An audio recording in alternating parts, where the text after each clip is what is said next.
Baik, selamat siang. Assalamualaikum warahmatullahi wabarakatuh. Hari ini kita pertemuan ke-13 membahas masalah ringkasan dan abstrak. Ini nama-nama kelompok dari teman kalian. Saya akan coba perkenalkan. Ini adalah dari kampus lain yang saya ajar. Jadi materi hari ini adalah materi tentang ringkasan dan abstrak seperti ini. Nah teman-teman, tanpa berpanjang kalam saya akan coba bahas. Baik, yang pertama adalah ringkasan. Ringkasan adalah sebuah penyajian peristiwa atau kejadian yang panjang, kemudian disajikan secara singkat, atau juga sebagai sebuah karangan atau bentuk tulisan yang panjang. Dan dalam hal ini ringkas berasal dari kata dasar ringkas yang memiliki arti pendek, potong, dan pangkas, seperti itu. Kata ringkasan secara harfiah berasal dari bahasa Yunani, yaitu persis, artinya memotong atau memangkas. Persis namanya itu. Oke, pembuatan ringkasan harus berdasarkan suatu karangan asli, bukan merupakan pendapat atau pemikiran pembuat ringkasan. Maka dari sebab itu, sebuah ringkasan wajib mempertahankan tiap bentuk-bentuk kata. Teman-teman, tanpa ada mengurangi poin-poin tertentu, maka dari itu ringkasan menjadi sebuah hal yang menampilkan poin-poin atau kalimat tesis dari sebuah karangan yang kalian buat. Maka dari itu karangan kalian harus memuat sebuah hal-hal yang dinilai ilmiah untuk disajikan atau dibuat sebuah ringkasan. Baik, fungsi ringkasan adalah untuk mengetahui dan memahami gagasan utama dan tujuan penulis melalui tulisannya seperti buku, artikel, dan lain-lain secara keseluruhan dengan cepat dan singkat. Untuk cara meringkas ada membaca dan memindai naskah asli, kemudian buatlah atau catat ide utama, dan kemudian menyusun kembali gagasan utama atau mengadakan reproduksi. Teman-teman, sebelum meringkas kalian harus membaca keseluruhan seperti itu. Dan dalam hal ini sebuah naskah yang kalian buat kemarin uraian itu adalah naskah yang akan kalian buat ringkasannya nanti seperti itu.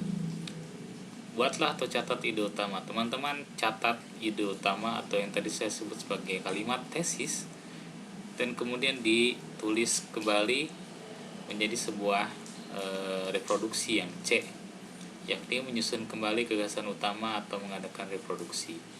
Gagasan yang tadi kalian catat, kemudian kalian susun sistematis, dan kemudian dalam hal ini direproduksi, ya itu adalah sebuah reproduksi, dan kemudian disarankan baca ulang kembali ringkasan kalian agar kalian bisa menentukan ide pokok yang memang benar sebenarnya seperti itu.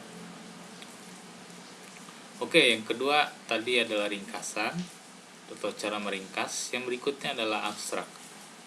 Jadi teman-teman, ini ringkasan ini bisa diletakkan di bagian akhir dari sebuah tulisan atau uraian kalian sebenarnya.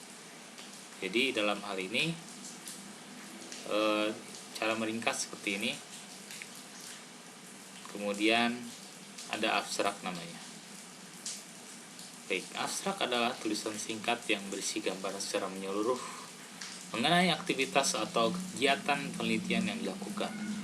Abstrak bisa diletakkan di bagian awal sebuah karya ilmiah ataupun laporan hasil penelitian sebagai informasi awalan bagi pembaca.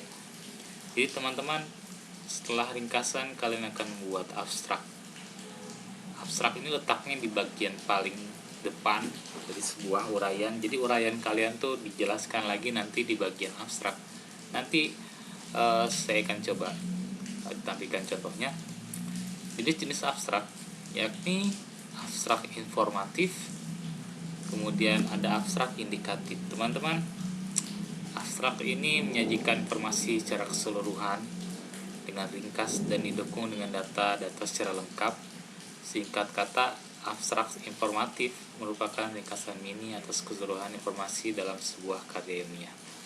Jadi informasi berupa tulisan-tulisan kalian dari uraian itu akan ditulis lagi di bagian abstrak.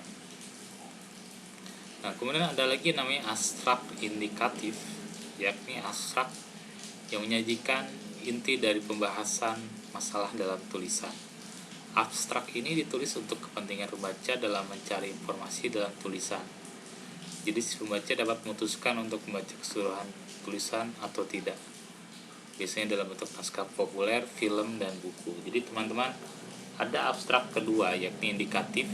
Kalau kalian perhatikan biasanya dalam bentuk tulisan selain tulisan ilmiah lainnya, yakni naskah populer, film, dan buku. Naskah yang kalian buat adalah bentuk esai, dan uraian yang kalian buat juga adalah bentuk esai. Maka dari itu ini masuk ke dalam abstrak indikatif sebenarnya. Dan kemudian fungsi abstrak yakni sebagai komponen inti dari sebuah karya ilmiah, kemudian sebagai gambaran secara umum inti dari sebuah karya ilmiah, dan sebagai bahan pertimbangan pembaca untuk membaca keseluruhan tulisan. Baik teman-teman, ini adalah cara membuat abstrak. Jumlah kata tidak lebih dari 150 dan jumlah kata berkisar antara 150 sampai dengan 250 kata.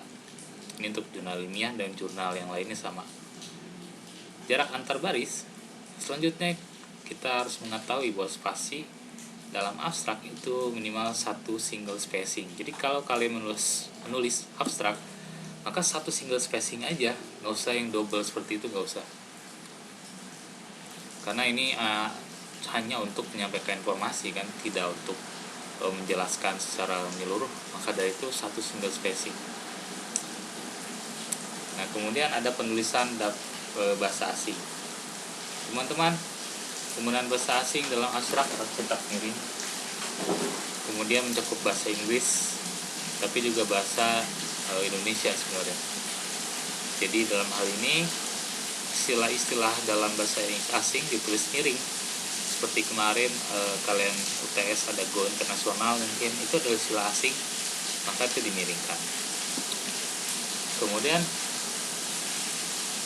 setiap buat abstrak dari 3 paragraf, yakni pertama membuat judul penelitian, kemudian membuat sebuah metode, dan kemudian memuat hasil atau kesimpulan yang diperoleh dari penelitian. Teman-teman, ini adalah sebuah muatan dalam sebuah abstrak sendiri.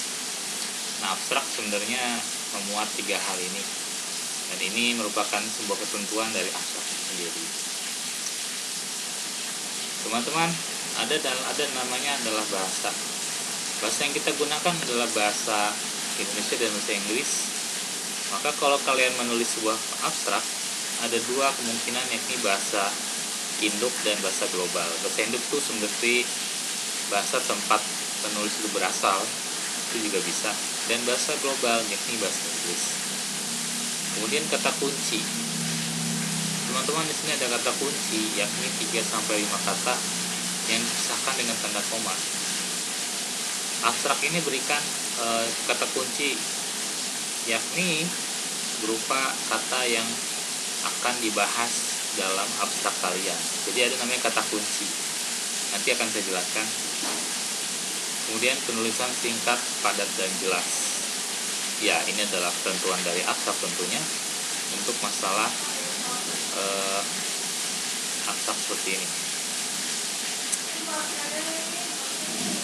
Oke, baik.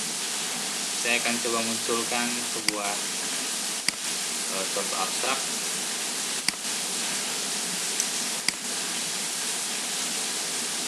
Baik, ini adalah contoh abstrak yang saya buat.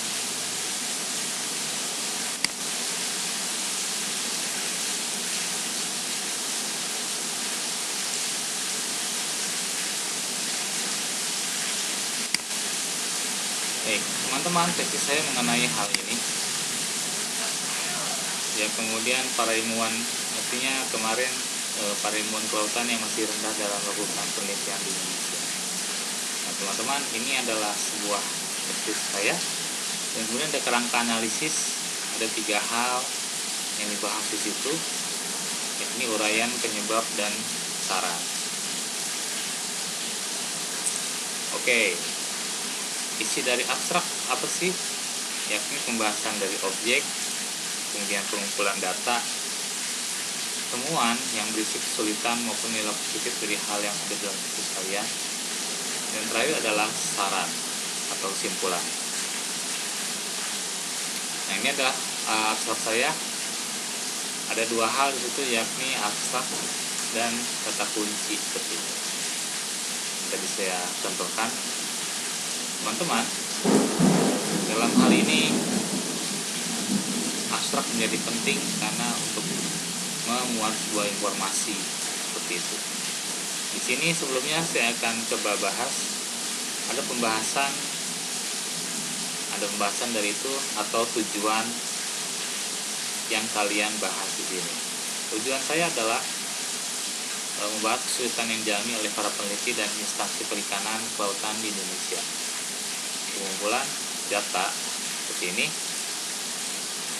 yakni dengan 4 hal, yakni wawancara, observasi, survei, dan studi dokumen. Sudah terjawab kan di sini. Kemudian yakni temuan. Teman-teman, temuan dalam hal ini adalah kesulitan yang ada dalam tesis saya yang membahas tentang para nelayan atau peneliti, yakni ini nih. Jadi ini sudah saya bahas di sini. Dan kemudian ini saya tebalkan deh.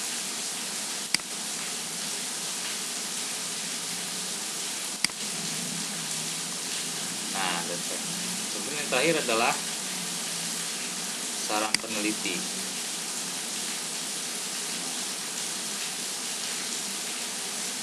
Baik, ada semua kan kesimpulan atau saran seperti itu? Ada semua di sini kan? Nah, 1, 2, 3, 4. Jadi silakan kalian ikuti konsep ini. Dan juga ada kata kunci, teman-teman. Kata kunci ini berisi tentang apa hal-hal yang dibahas dalam abstrak kalian. Kalau saya mengenai kelautan, kemudian peneliti kelautan dan perikanan, maaf,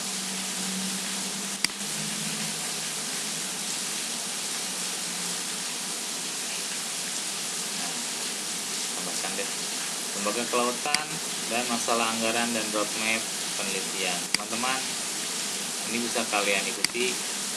Kelautan, karena saya bahas masalah kelautan, penelitian perikanan dan kelautan, saya juga bahas masalah ini. Lembaga kelautan ada LIPI, nanti dibahas di uraian saya. Dan terakhir juga masalah anggaran dan roadmap penelitian. Ini adalah temuan saya seperti itu. Jadi yang terakhir itu kalian berikan temuan dalam hal itu. Oke, ini adalah contoh abstrak dari uraian saya seperti ini. Nah, ini uraian saya. Oke, ini. Baik. Jika ada pertanyaan boleh tanyakan di WhatsApp grup seperti itu. Oke, terima kasih. Untuk yang sekarang kalian coba buat tugas abstrak dari uraian kalian yang kalian buat. Yang pertama adalah membaca dulu, baca apa sih yang dibahas, kemudian pengumpulan datanya apa, seperti itu. Kemudian dalam hal ini saran, kemudian penyebab, kalian tulis penyebabnya. Kemudian saran untuk lembaga dan peneliti kelautan di Indonesia. Kalian bisa kopas aja dari uraian kalian mengenai abstrak, dan kemudian kalian pelajari terlebih dahulu bentuk abstrak itu isinya seperti apa sih. Nah, ini adalah hal-hal yang akan kalian buat di sini. Baik, seperti itu.